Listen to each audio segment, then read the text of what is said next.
This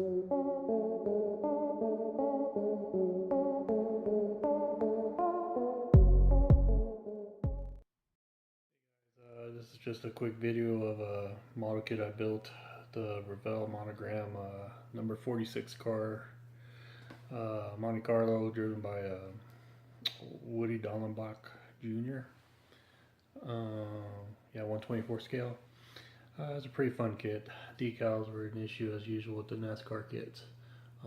As you'll see on the bumper, I messed up on the little ha ha ha decal. It cracked.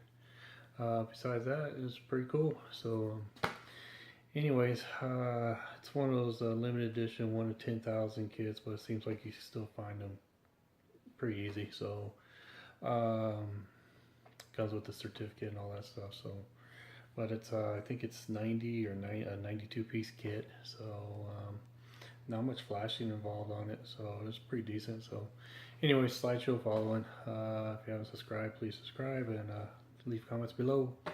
You guys take care and have a great week.